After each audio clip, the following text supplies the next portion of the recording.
আমার বাগানের প্রত্যেকটা গাছে দেখুন কি পরিমাণ ফুল এসেছে।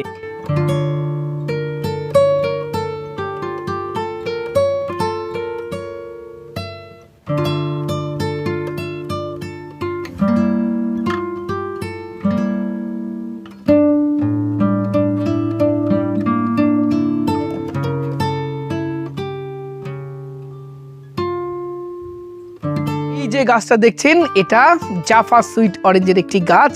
দেখুন কত পরিমাণ ফুল এই গাছে। এটা আমার খুব পছন্দের একটি ভ্যারাইটি, অসংখ্য ফুল এসেছে। এটা ইন্ডিয়ান সিকি। পিছনে দেখতে পাচ্ছেন আর একটা খুব ভালো ভ্যারাইটি, এটা মিশরীয় মালটা। এই গাছেও প্রচুর পরিমাণ ফুল দেখা দিচ্ছে। এই গাছটা দেখুন অসংখ্য ফুল আছে এই গাছেও। এটা হলো কাটল গোল্ড ইন্ডিয়ান ভ্যারাইটি এবং অবশ্যই যেন ছাদ বাগানে থাকে। এটা হলো ইয়েলো মাল্টা 2, সঠিক নাম জানা নেই, এই নামেই সংগ্রহ করা ছিল। নাম যাই হোক, জাতটা ভালো, অবশ্যই কালেকশনে রাখতে পারেন। আর যে গাছটা দেখাচ্ছি এটা ভ্যালেন্সিয়া অলিন্ডা। এই গাছ কিন্তু খুব একটা বাড়ে না, কিন্তু এই গাছেও প্রচুর পরিমাণে ফুল আছে। এই যে গাছটা দেখছেন এটা নিউ সেলার। এই গাছে প্রচুর ফল হয়েছিল আগের বছর, এবছরও প্রচুর পরিমাণে ফুল আসছে।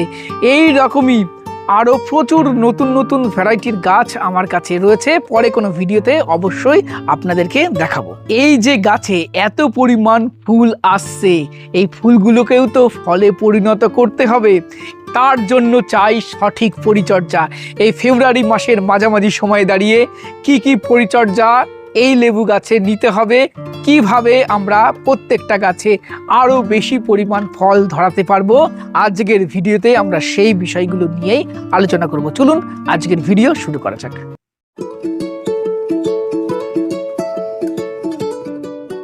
এই গাছটি দেখুন স্ট্রবেরি অরেঞ্জের একটি গাছ। প্রচুর পরিমাণ গাছে ফুল এসেছে, এখনো ফুলগুলো ফুটতে শুরু করেনি। এমতো অবস্থায় গাছে আমাদের বেশ কয়েকটা স্প্রে দিতে হবে, কিছু ফার্টিলাইজার এখন থেকেই অল্প অল্প করে গাছে আমাদের প্রয়োগ করতে হবে। আজকের ভিডিওতে আমরা দেখব এই ফেব্রুয়ারি মাসের মাঝামাঝি সময় দাঁড়িয়ে যখন গাছে এরকম ফুল আসতে শুরু করবে, তখন গাছে কি পরিচর্যা আমরা নেব। প্রথমেই বলি, বাগানে হয়তো এমন কিছু গাছ থাকবে যে গাছগুলিতে এখনো ফুল আসেনি। আমার এই গাছটা পাউকিন্নু ওয়ানের গাছ। এই গাছে আপনারা জানেন প্রায় 40টা মতন ফল এই গাছে এসেছিল, প্রচুর ফল ধরেছিল।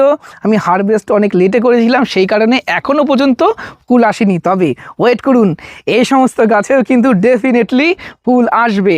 এই রকম অবস্থায় যে গাছগুলো আছে এখনো ফুল আসেনি, চাইলে একবার একটা পিজিআর স্প্রে করে দিতে পারেন।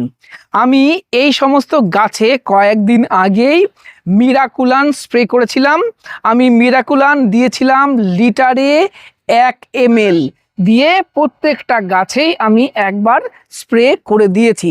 কিন্তু যে সমস্ত গাছে এই ধরুন অলরেডি এরকম ফুল চলে এসছে, এরকম ফুল ফুটবে মনে হচ্ছে, সেই সমস্ত গাছে কিন্তু আর পিজিআর দেওয়ার দরকার নেই। এই সমস্ত গাছে আমরা কি করব, অল্প পরিমাণ একটু ফার্টিলাইজার দিতে হবে। আমরা সবাই জানি গাছে ফুল ফল আনতে সাহায্য করে ফসফরাস এবং বোরন, এবং গাছকে শক্ত করা প্রয়োজন। গাছ যদি শক্ত না হয়, গাছে প্রচুর ফুল আসলেও কিন্তু এই সমস্ত ফুল ছড়িয়ে দেবে, তাই প্রয়োজন পটাশ। এই জন্য আমরা গাছে এই সময় দেব 0-52-34, অর্থাৎ 0 নাইট্রোজেন। এই সময় গাছে নাইট্রোজেনের খুব বেশি প্রয়োজন নেই, মাটিতে যেটুকু নাইট্রোজেন আছে সেটা গ্রহণ করলেই যথেষ্ট। 52 ভাগ থাকবে ফসফরাস, যা গাছের ফুল ফল আনতে সাহায্য করবে। পটাশিয়াম আছে 34 ভাগ, যা গাছকে আরো শক্ত করবে, গাছকে রোগ প্রতিরোধী ক্ষমতাটা বাড়িয়ে তুলবে এবং অন্যান্য যে নিউট্রিয়েন্ট সেগুলো গ্রহণের ক্ষমতা আরো বাড়াবে। এবং সাথে আমরা দেব বোরন। তাহলে 0-52-34 দিচ্ছি আমরা লিটারে 2 গ্রাম, আর বোরন দেব লিটারে 1 গ্রাম। এই দিয়ে আমরা গাছে ভালোভাবে স্প্রে করে দেব। এবং এই স্প্রেটা আজকে এখন একবার যখন করছি না, এই গাছে কিন্তু এই স্প্রেটা করা যাবে না। এই গাছে সবে ফুল ফুটতে শুরু করেছে, এই গাছে স্প্রে করবেন যখন পাশের গাছটা আছে না, সাবধানে করবেন, দেখবেন যেন এটাই বেশি জল না উড়ে যায়। আর এই গাছে স্প্রে করব এই সমস্ত ফুলগুলো যখন ছোট্ট ছোট্ট গুটিতে পরিণত হবে, তখন কিন্তু আবার এই স্প্রেটা, এই 05234 এটা অবশ্যই এই সমস্ত গাছেও আমাকে স্প্রে করতে হবে। আর যে সমস্ত গাছে এখনো পর্যন্ত ফুল দেখা মেলেনি, আপনারা কিন্তু সেই সমস্ত গাছেও এই 05234 এবং বোরনটা স্প্রে করে দিতেই পারেন। এবং আমি এই সময় আমার যে একটা দুটো গাছ আছে যেগুলাই সদু ফুল ফুটতে শুরু করেছে, সেই গাছটা বাদে আমি সমস্ত গাছেই এই 05234 এবং বোরনটা আমি গাছে স্প্রে করে দেব। এটা কিন্তু অবশ্যই এই সময় একবার স্প্রে করলে আপনার গাছে ফুল ফলের পরিমাণ আরও বাড়াবে। আর রইল এই যে ছোট ছোট গাছ, এই ছোট ছোট গাছ এগুলোতে কিন্তু ফুল নেওয়ার চেষ্টা আমি করছি না। এই সমস্ত গাছে ওভারঅল ডেভেলপমেন্টের জন্য সমরেশিওর এনপিকে দেবেন, ব্যালেন্স এনপিকে দেবেন 19-19-19 কিংবা 16-16-16 কিংবা 20-20-20। এটা গাছকে এখন বাড়াতে হবে। এখনই এই ছোট ছোট গাছে কিন্তু ফুল নিলে চলবে না, গাছ কিন্তু ডেভেলপ কখনোই করবে না। এই সমস্ত গাছে আমি ছোট ছোট গাছগুলিতে আমি নেক্সট ইয়ার ফুল নেওয়ার চেষ্টা করব।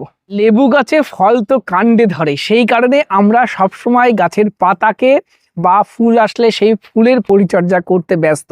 তবে আমার মনে হয় কাণ্ড, পাতা, ফুল, ফল এই সবের পিছনে যতটা আপনি নজর দেবেন, ঠিক ততটাই আপনাকে নজর দিতে হবে গাছের শিকড়ের দিকে। শিকড় যদি ভালো থাকে গাছ হবে শক্ত এবং সবল।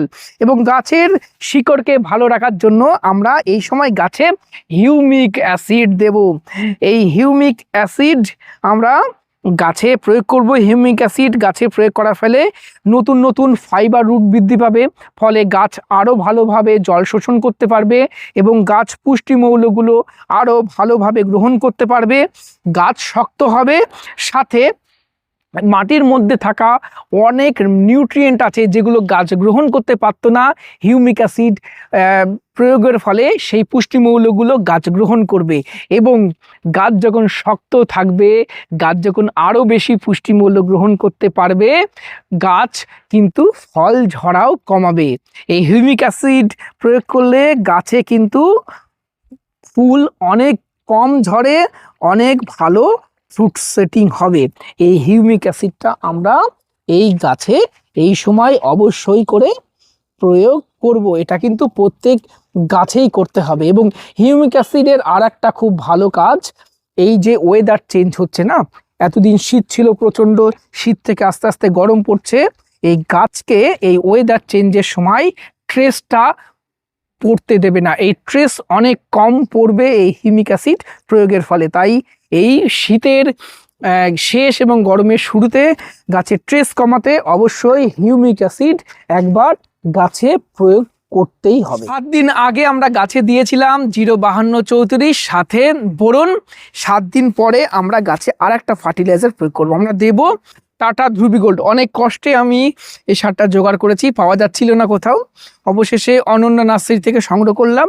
আপনাদেরও যাদের প্রয়োজন আছে সংগ্রহ করতে পারেন। এই সারটা আমরা প্রত্যেকটা গাছে 25 গ্রাম করে দিতে পারি। টাটা ধ্রুবি গোল্ডটা এই সময় গাছে অবশ্যই প্রয়োগ করবেন। এর মধ্যে মাইক্রোনিউট্রিয়েন্টগুলো থাকে ফসফরাস, যেগুলো গাছে আরও ফুল ধরতে সাহায্য করবে এবং ফুল ঝরা কমাবে। এটা এই রকম একটা বড় গাছে 25 গ্রাম অবধি দেওয়া যেতে পারে। ছোট টব হলে 10 ইঞ্চি টব হলে 10 থেকে 15 গ্রাম দেওয়া উচিত। দেখুন লেবু গাছে প্রচুর কচি পাতা বেরিয়েছে এবং প্রত্যেকটা কচি পাতার ডগায় ডগায় এরকম অসংখ্য ফুল আছে। এই কচি পাতা আর এই ফুলের রস চুষে খাওয়ার জন্য প্রচুর পোকারও আক্রমণ হয় এই সময়। অ্যাফিডস, মাইটস এবং থ্রিপস এই ধরনের পোকা রস চুষে এই কচি পাতাগুলো খায়। এই জন্য আমাদের গাছে পেস্টিসাইড প্রয়োগ করতে হবে। তবে বলে রাখি, যদি গাছে ফুল এরকম ফুটতে শুরু করে, এই গাছটা যেমন এই রকম ফুল ফুটে গেলে কিন্তু গাছে কোনো রকম পেস্টিসাইড, কোনো শক্তিশালী পেস্টিসাইড ভুল করেও প্রয়োগ করা যাবে না। প্রয়োগ করতে হবে যখন কচি পাতা বেরোবে। তাই এই সময় পেস্টিসাইডটা খুব সাবধানে প্রয়োগ করবেন, কারণ পাশের গাছে হয়তো ফুল ফুটেছে, এই গাছে আপনার ফুল ফোটেনি। চেষ্টা করবেন গাছটিকে অন্য জায়গায় নিয়ে গিয়ে স্প্রে করে আবার গাছ নিজের জায়গায় রাখার, বা চেষ্টা করবেন যে সমস্ত গাছে ফুল ফুটে গেছে সেই সমস্ত গাছগুলো একদিকে রাখা, আর যে সমস্ত গাছে এরকম ফুল সবে ফুটছে সেই গাছগুলো ছাদের একদিকে রাখা। তাহলে আপনার পরিচর্যা করতে সুবিধা হবে, কারণ এই গাছে ওষুধ স্প্রে করতে গেলেই পাশের গাছে আসবে, তাই একটু সাবধানে করবেন। কি পেস্টিসাইড প্রয়োগ করব? রস চুষে খাচ্ছে এই ধরনের পোকার আক্রমণ যেহেতু এই সময় বেশি হয়, তাই আমরা ইমিডাক্লোরোপিড দেবো। এবং শুধু ইমিডাক্লোরোপিড দিলে কাজ করছে না, ইমিডাক্লোরোপিডের সাথে আমরা ফিপ্রোনিল এই দুটোর কম্বিনেশন ব্যবহার করব। ইমিডাক্লোরোপিড আর ফিপ্রোনিল আমরা লিটারে 1 ml নেব, নিয়ে আমরা গাছে প্রয়োগ করব।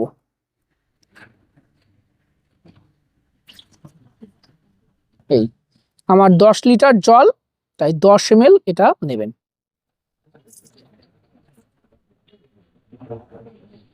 আমরা খুব সাবধানে এই পেস্টিসাইডটা গাছে প্রয়োগ করব, এবং অবশ্যই এই পেস্টিসাইড পরন্ত বিকেলে করতে হবে, যখন রোদটা কমে যাবে, এই 4টে 4:30 বা তারও পরে 5টা 5:30টার দিকে আপনারা স্প্রে করবেন। তবে সাবধান, যে সমস্ত গাছে ফুল ফুটেছে সেগুলোতে কিন্তু আবার এই পেস্টিসাইড এই সময় প্রয়োগ করে যাবে না, তাই দেখে শুনে বুঝে আপনি স্প্রে করবেন। তবে আবার যে সমস্ত গাছে এরকম কচি পাতা বেরোচ্ছে অবশ্যই করে কিন্তু স্প্রে করতে হবে, না হলে কিন্তু আবার ফুল থাকবে না গাছে, সব কিন্তু পোকায় খেয়ে চলে যাবে।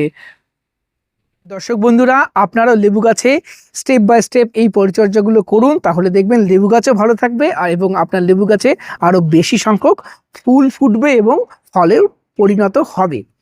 আজকের ভিডিও আমরা এখানে শেষ করছি। ভিডিওটা কেমন লাগলো কমেন্ট করে জানাবেন। ভিডিওটি ভালো লাগলে একটি লাইক করবেন, নতুন হলে চ্যানেলটি সাবস্ক্রাইব করে রংধনু গার্ডেনের সাথে থাকবেন। নমস্কার।